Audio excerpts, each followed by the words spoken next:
Buenos días, buenos días. Acá sobre una mañana bastante soleada, fresca, ventosa. Amaneció con un poquito de niebla, pero lindo día está haciendo, ¿eh? Y bueno, en esto de ver el Uruguay, ¿no? El Uruguay y el mundo y el Uruguay, ¿no? El Uruguay en este caso particular. En lo general, uno tiene que ubicar siempre a lo que significa el capital y el trabajo y el capital. El capital por sí solo no genera riqueza. Riqueza genera en las manos de los trabajadores. El trabajo. El trabajo genera valor. Si uno mira la historia no de la humanidad, porque sería muy extenso, pero desde la sociedad de bien clases sociales, y particularmente desde el 1700 y pico, que ya se inauguraba lo que se conocería como la sustitución de un viejo y anacrónico modo de producción que era el feudalismo. Por lo que fue la revolución burguesa, que de algún modo implicó la, la industrialización, la máquina del vapor, la técnica, la automatización y una serie de cuestiones, ¿no? Que hoy están mucho más desarrolladas, de luego, ¿no? Dice, qué papel fuerte en la construcción de humanidad, en la construcción de saberes, a través de los docentes, a través de los intelectuales, de los científicos, ¿no? En eso del trabajo intelectual desarrollado, socializado, para ir elevando los niveles de conocimiento y de saber. Y después los otros que tienen que ver con los saberes prácticos. Y ese hombre que agarra la cuchara, la plomada y el nivel. Y va construyendo edificios, casas, construye hogares, para centenas, para millares. Y a veces no tiene el suyo propio. La clase obrera ha sido constructora de este mundo en contradicción y en desarrollo. En contradicción porque de un lado están los, los que se enriquecen con el trabajo ajeno, los que se quedan con la plusvalía, ¿no? Que se quedan con el dinero. Una horita de trabajo, más o menos ya compone su salario el trabajador. Las otras 7 horas las dona sin saber. Se las sacan, se las expropian. Y con eso va generando el enriquecimiento del capitalista, que invirtió desde luego. Pero en ese afán de invertir, el lucro, la especulación, la ganancia sideral y acumulada, se va desarrollando de manera exponencial. Es decir que el tránsito, las comunicaciones, las transacciones bancarias, los zapatos, la ropa que utilizamos, la construyen las manos de hombres y mujeres. Y en su construcción advierten al mismo tiempo la disparidad en términos contradictorios de lo que significa vivir de un salario y lo que significa la ganancia en términos especulativos, en términos de acumulación. Eso se verifica y no tenemos que hacer muchas cuentas ni muchas ecuaciones para entender cómo viene funcionando.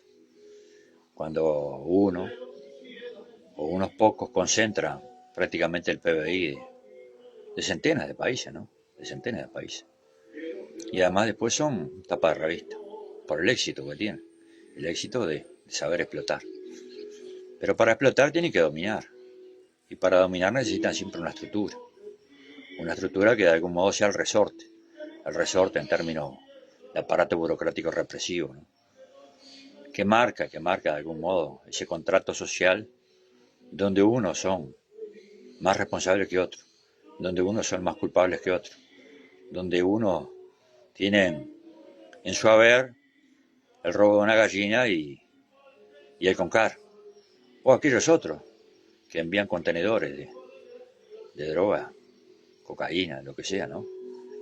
A Europa, y tienen prisión domiciliaria.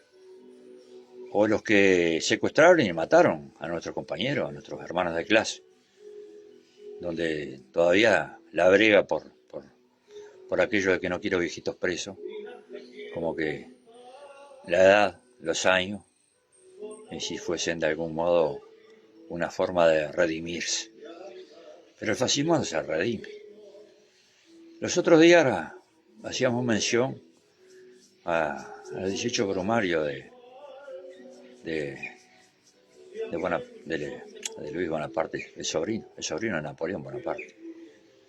Y tal vez el título quede estrecho, si uno no lo proyecta en el mundo de hoy, en la actualidad, en este cuadro social y político en el que estamos viviendo, ¿no?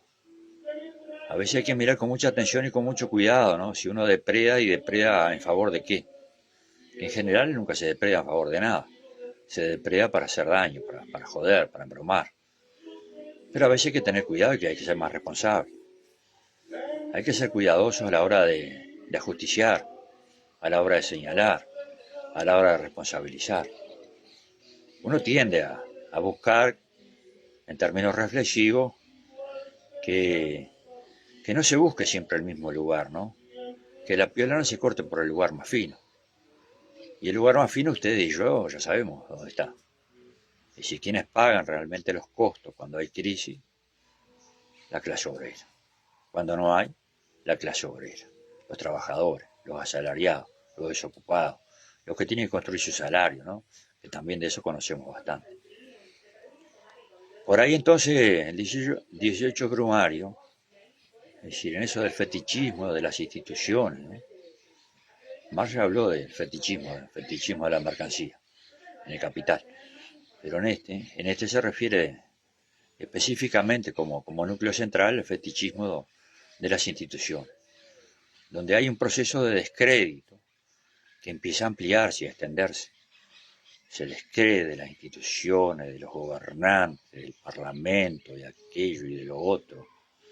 Y es un camino sin retorno, de riesgo, porque abre puertas insospechadas, ¿no? Es decir, los fenómenos vinculados a estos aspectos que están contenidos en ese análisis, en ese ensayo, de algún modo se han reproducido. Y como la vida es concurrencial, concurren fenómenos del ayer con el hoy. Se entrelazan, se entremezclan. Y a veces con más, con menos responsabilidad, hay quienes buscan de algún modo ser tapa de diarios, titulares de noticiosos, televisivos, radiales. Y por semana se viene hablando de eso, ¿no?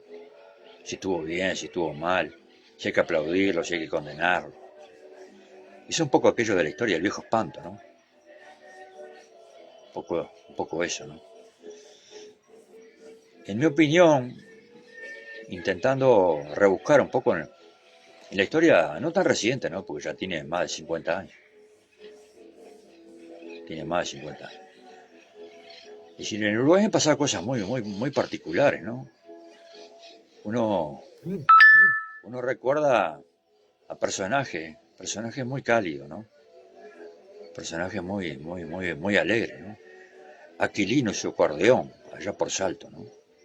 Pero después uno va recorriendo en otras esferas y encuentra a Torterolo, después, muchos años después, parecido, semejante, aquello que hacía el Palter, ¿no? El Pichinati, ¿se acuerdan ustedes? Esto fue por el 80 y pico, lo otro es bastante anterior. Pero digo, el Uruguay ha tenido esas cuestiones, ¿no? De aspectos concurrenciales de personajes en la historia, ¿no? Personajes. Algunos son muy cómicos, muy graciosos, ¿no? Calle de embajado, cosas por el estilo, bueno. Y otros con otras cosas. Pero bueno, para volver un poco a eso de los personajes del Uruguay, entre lo gracioso y lo cómico, Mar decía una cuestión interesantísima, ¿no? Vinculado justamente al 18 brumario, tratando de explicar lo que había sido ese deterioro que se había generado en la Francia, de la Revolución Francesa, ¿no? De la Revolución Francesa, de la libertad, la fraternidad y la solidaridad. Conceptualmente, en términos expresivos, vacío de contenido, pero bueno, ahí está. Y ahí se va conformando toda una concesión republicana, democrática. Y bueno, esto que tiene que ver con el Uruguay. Voy a pegar un salto, un salto para atrás. Año 1972, ya había pasado el Pachecato. En el mundo se discutían todavía temas muy particulares, ¿no? Particularmente de 60 para atrás o de 60 para adelante, ahí andaba, porque estaba la Revolución Cubana ya por principio de los 60. Y se hablaba mucho sobre el tema de las vías, ¿no? ¿Qué vías, no? Si la acción directa, si la lucha armada, si el avance en términos acumulativos, aquello que se definía como formas político-militar que una clase social y otra tenían, ¿no? Si la clase obrera en términos reivindicativos, en términos de lucha, en términos de acumulación a través de la huelga y la ocupación como una forma de expresión de su criterio y de su método organizativo para luchar por sus genuinos intereses, que en última instancia son los intereses generales de los desposeídos, de los que no tienen, de los que carecen de otra cosa que no sea su brazo para poder construir su salario, para poder criar a sus hijos, para poder tener cierta perspectiva, aunque sea muy modesta, ¿no? La clase obrera. Pero ya por el año 1972, no tengo la fecha muy ajustada, pero creo que fue por ahí, ¿eh? Por el 72, la clase obrera uruguaya, que ya auguraba, porque esto venía de antes, con mucha madurez la Convención Nacional de Trabajadores, la CNT, y se desarrollaba su forma y sus métodos de lucha, ¿no? Y una de ellas fue multitudinaria en la Avenida Graciada, ¿no? Fue una alfombra de hombres y mujeres, mujeres y hombres, distintos sindicatos, los bancarios, los de UTE, los trabajadores de la construcción, trabajadores metalúrgicos, bueno, confluían trabajadores de todo el lugar. Y era una alfombra, Avenida Graciada, eso fue por ahí, por el 13 o el 14 de abril. Creo que fue por ahí, creo que fue por ahí. Más o menos el mismo día, o el día siguiente, yo creo que fue todo el mismo día, el 14 de abril. Creo que es la fecha, el 14 de abril. En la tarde había aparecido, en la media tarde, apareció aquel comando que, que tenía al tristemente célebre Acosta y Lara, ¿no? Intelectualmente, digamos, autor, creador de aquello que se conocía como el Escuadrón de la Muerte, ¿no? Donde ahí aparece Sofía y aparecen otros más, ¿no? Creo que Sofía todavía está libre, creo que está libre, no sé si está vivo, pero creo que estaba libre, hasta hace poco creo que andaba ahí dando vueltas. Hay otros que todavía están dando vueltas, hay otros que todavía están vivos, hay otros que todavía tienen para contar, tienen para decir, para tratar de redimirse en ese viaje que van a hacer, que es sin final, que si no tienen marcha atrás. Pero podrían dar datos, podrían dar elementos para de algún modo también no seguir descubriendo los huesos y tratando de hacer como una especie de acertijo a ver si lo encontramos por aquí, lo encontramos por allá. Tienen la información, saben dónde está. Pero bueno, no se van a redimir, no se van a redimir. Hay un tipo de hombres y mujeres, ¿no? Pero de hombres, en este caso particular, es decir, donde, es decir, no existe eso de redimirse, no va a existir aquello del perdón, no va a existir eso. Por eso tampoco nosotros perdonamos a los chacales, perdonamos a las hienas, no lo podemos hacer. No se puede perdonar a los que asesinaron a nuestros hermanos de clase, a los que secuestraron niños, a los que hicieron padecer a generaciones enteras, ¿no? Entre la prisión, el exilio y el destierro, que se utilizaba como un método de castigo muy doloroso, porque era la pérdida de su lugar, de sus amigos, de su entorno, de su familia, de todo eso, ¿no? Y los que iban a la prisión, ¿no? Bajo tortura, bajo medidas pronta seguridad. Bueno, todo eso se vivió en Uruguay. Volviendo otra vez un poquito al 14, 13, 14, creo que es el 14.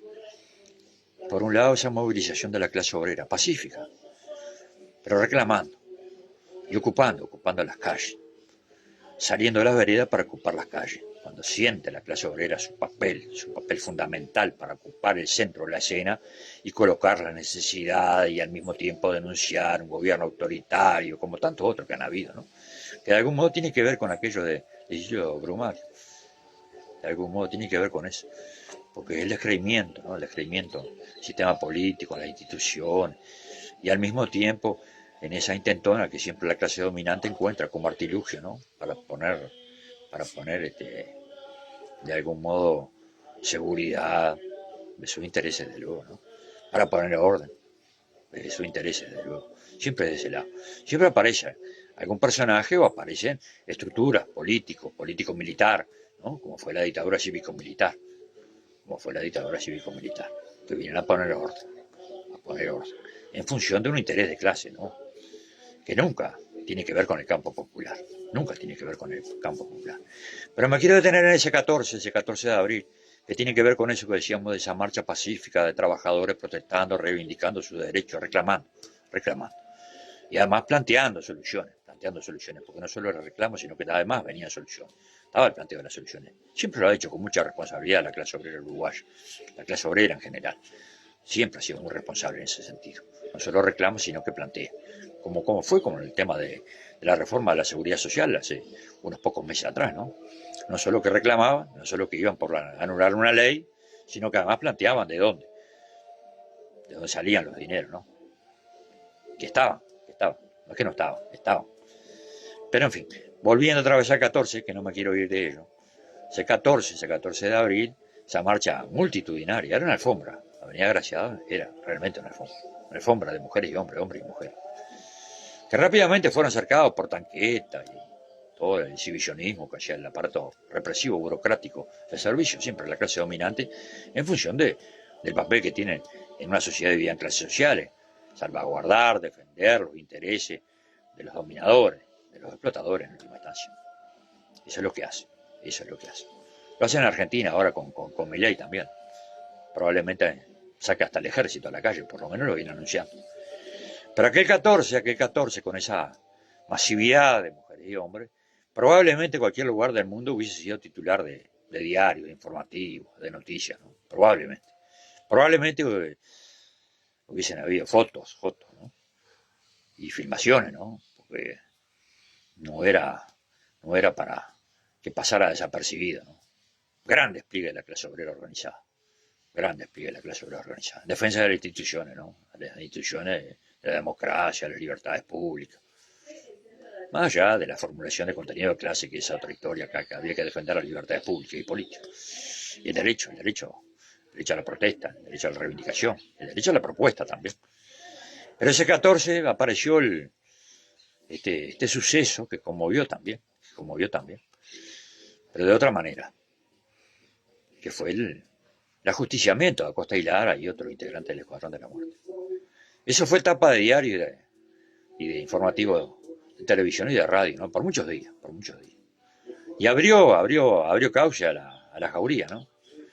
Así, en la tarde-noche, es asesinado Candán Grajales y otros, creo que 3, 4 integrantes del MLN, fueron asesinados, represalia por ello. Es decir, si uno ve aspectos que intentan recorrer un hilo y un espacio de tiempo, ¿no? Y si aquel fenómeno de sustitución de un fenómeno por otro, de un hecho por otro, conmocionante los dos, ¿no?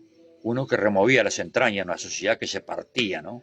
Una sociedad que de algún modo entendía la injusticia y a través de la injusticia el derecho a la protesta, al reclamo, a la movilización, y todo llevado adelante por los trabajadores, por la clase obrera, por la Convención Nacional de Trabajadores, por la CNT.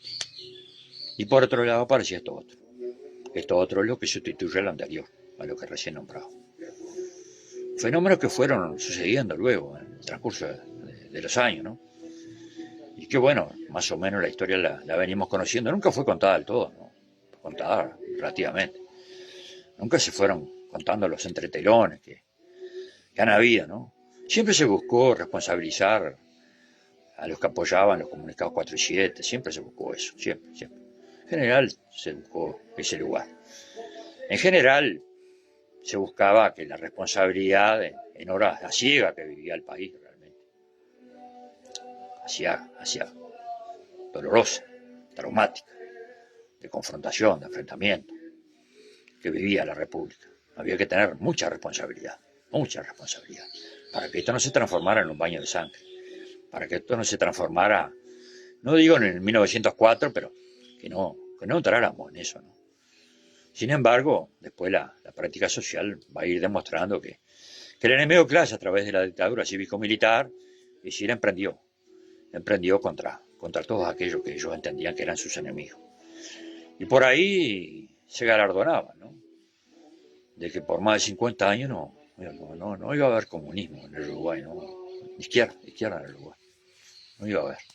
Ese era el trabajo que hacían, operación limpieza, depuración y limpieza. Eso era.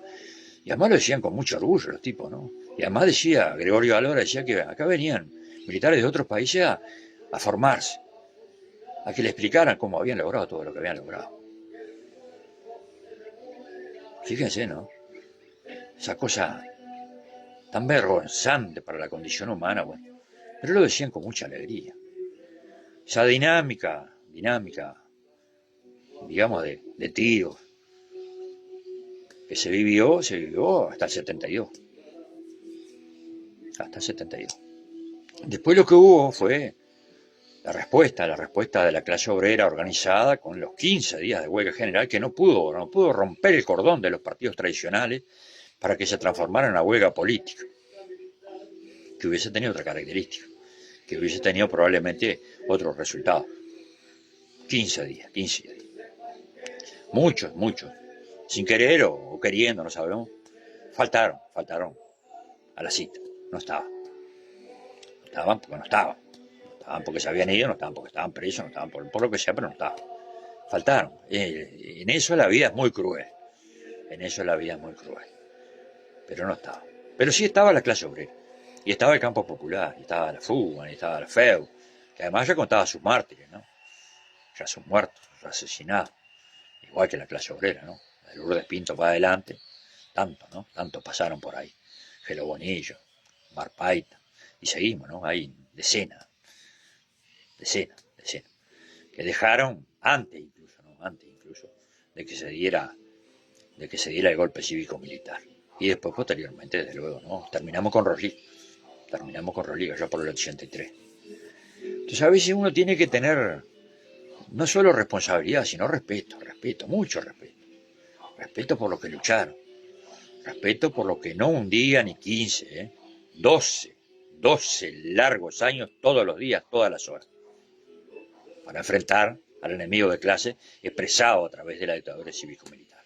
Hay que tener mucho respeto, hay que tener mucho cuidado. Y no se trata de reconocer todos los días y poner un galardón, pero hay que tener cuidado cuando uno dice cosas. Yo sé, hay gente que tiene necesidad de hablar. Y hablar no sabe de qué, en función de qué interés tampoco, pero lo hace. Y busca responsabilizar siempre lo mismo, ¿no? Entonces, miren, fíjense un detalle interesante, ¿no? Allá por el 2020 surgió esto de la pandemia, que después habrá que hablar en algún momento, ¿no? Y habrán más datos, si eso fue una operación, si no fue una operación, si eso de algún modo fue una forma de, digamos, reseteo capitalista que entraba de algún modo en eso de la operación limpieza y depuración, ¿no? Porque cuántos centenares de hombres, de mujeres fueron echados de sus lugares de trabajo, ¿no? Porque se había paralizado la actividad, bueno, las ollas populares, por otro lado. Y sí, pero por otro lado, papel de la clase obrera siempre, ¿no? Ahí había que priorizar la contradicción. La sociedad dividida en clases sociales está planteada en la base material, entre capital y trabajo. Ahora, cuando se da un fenómeno propagandeado, con mucha fuerza, con mucha estridencia, que genera miedo, temor, una especie de terrorismo permanente en todos los medios del mundo, ¿no? Sobre el tema de la pandemia y las millares de personas que van a ir muriendo, ¿no? Hay que priorizar la contradicción. Ahí la contradicción pasa a ser entre vida y muerte. Y en ese quietismo y en esa forma de aislamiento y de poca movilización, la clase obrera uruguaya estuvo a la altura de las circunstancias. Y no solo que cumplió en términos de aciertos tácticos a la hora de recordar el 1 de mayo y conmemorar el 1 de mayo, que probablemente, no estoy seguro, por eso no quiero dar información que no sea correcta, pero probablemente haya sido en el único país que la clase obrera, en respuesta masiva, recordó y conmemoró el 1 de mayo, aún en pandemia, con toda responsabilidad, con absoluta responsabilidad, las que exigían las medidas sanitarias, ¿no? Bien.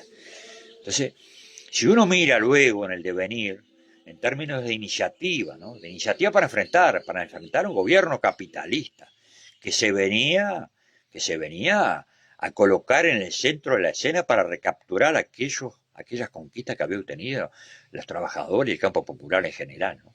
De retroceso se trataba. Y la clase obrera uruguaya, no solo que estuvo a la altura de las circunstancias, sino que tuvo iniciativas todo el tiempo. Y con iniciativa política enfrentó a un gobierno capitalista, patronal, proimperialista o imperialista enteramente, ¿no? Como fue el gobierno anterior que nos había prácticamente amenazado. Aquí vamos a tener los mejores 5 años de nuestras vidas, ¿no? Imagínense, ¿no? Era un chiste, ¿no? Era un chiste. Los mejores 5 años. Bueno, pero la clase obrera uruguaya estuvo a la altura de las circunstancias. Y no solo que enfrentó una ley de urgente consideración, que nadie sabía para qué era, o ellos sabían para qué era, siempre en función de un interés de clase, ¿no? De clase dominante, desde luego, pero para quitarle, para hacerse nada de derechos y conquistas a los trabajadores, ¿no? Para transformar un Estado un poquito más represivo, ¿no? Donde le va quitando cada vez más derechos a la grandes mayoría, ¿no? Eso fue la luz, la ley de urgente consideración, que se votó en el Parlamento. En general, el Frente Amplio tuvo una actitud coherente, como tendría que ser, votar en contra. Después fue dual, por lo menos. Como decía don Carlos Solé, para ser un poco académico en términos académicos, uno tiene que decir fue dual. Le votaron más de la mitad de los artículos prácticamente. 500 y pico artículos de la ley le votaron por ahí. Y después fuimos por la derogación de los 135, impulsado por la clase obrera, por el movimiento sindical. Y después vino Saldain, que había retornado, resucitó, después de 30 años de despojo a los trabajadores a través de la administradora de fondos previsionales, volvió a la cancha. Volvió recargado o sobrecargado. Volvió como un hombre de nueva generación, ¿no? De más jodido, y esta vez más jodido. Y vino y armó esa ley jubilatoria, que está vigente hoy, que condena, porque es una condena, que condena a los trabajadores a trabajarse con 65 y más, para tratar de tener un monto compensatorio como el que tenían hasta hace unos años atrás, cuando se jubilaban los 60 años con 30 de trabajo, y si para tratar de llegar a esa compensación van a tener que trabajar de 65 para adelante, de 65 para adelante. Y además, como si fuera poco, a los que nada ponen, porque no ponen nada, pero sí sacan, a las AFAP las universalizó. O sea, entran todos, no escapa nadie de eso, ¿no? Nadie. Pero además, ¿se acuerdan ustedes de lo que era aquello? Ese terrorismo verbal, televisivo, permanente, vinculado a lo que significaba que una jubilación fuera el equivalente a un salario mínimo nacional. Terrible. Lo que se vio en poquitos meses, ¿no? En poquitos meses. Y fíjense que en ese mismo tiempo, el capital financiero acumulaba como nadie, desenfrenadamente, ¿no? El Banco Itaú, por ejemplo, yo lo he citado en otras oportunidades, pero otros compañeros también lo han hecho, ¿no? 370% acrecentó su patrimonio. 370%. Bueno, ni hablar de todo esto que tiene que ver con los lobbies ojeros y otras cuestiones, ¿no? Fue impresionante, ¿no? Fue impresionante. Ahora el deterioro en términos salariales, en términos de poder de compra, en términos de poder adquisitivo, en términos de desocupación, ¿no? Algunos capaz que piensan que por ahí era como una especie de restaurante a la carta, ir a la olla popular. Y no tienen ni idea de lo que significa eso. No tienen ni idea de lo que significa eso para un pobre entregar su dignidad e ir a pedir comida. La solidaridad los arropó. La clase obrera uruguaya nuevamente en el centro de la escena, ¿no?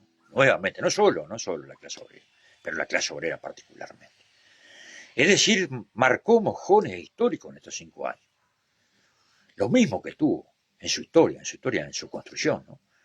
Desde la diversidad de centrales sindicales hasta la unidad. Y después el Congreso del Pueblo, y después la huelga general, y después la resistencia durante 12 largos años, y después enfrentando el plebiscito, la ley de caducidad, y después siguiendo con el tema que tenía que ver con la extranjerización. No tendríamos Antelo, no tendríamos ANCAM, no tendríamos UTA, no tendríamos nada. Todo ese papel, todo ese trabajo, toda esa tarea titánica cargó sobre los que menos tienen, los que menos tienen, pero tienen la generosidad, la dignidad, la coherencia de pararse en la cancha de la vida. Y entre la opción de la expropiación, del robo descarado, del capital financiero, del imperialismo, siempre fue un mojón de resistencia y de dignidad, y de dignidad. Por eso a veces hay personajes, decíamos, no, nos acordamos a Aquilino y su bandoneón. Y de otro, ¿no? Yo en mi pueblo tengo, mi pueblo. Allá en Playa Hermosa había unos cuantos, ¿no? Estaba Gavino, me acuerdo que cantaba la noche. Cuando había una chica más o menos interesante que a él le gustaba, él cantaba, ¿no? Esta es la última noche que pasé contigo, cantaba, todo ese tipo de cuestiones, ¿no? Y después estaba Barrera que era uno que vivía ahí al lado de la ruta, había hecho un ranchito de lata y entre la pesca y lo que más o menos la gente le tiraba, él iba haciendo su cosa, era bastante renegado el hombre, ¿no? No era de buen talante. Y después estaba Esteche que venía como de origen indígena, ¿no? Un personaje también, un personaje que un día un pintor español radicado en Uruguay lo retractó. Una pintura muy interesante hizo, ¿no? Y la puso en el Argentino Hotel. Mejía se llamaba el pintor, Mejía. Por eso digo, hay muchos personajes, ¿no? Muchos personajes en la historia de nuestro país.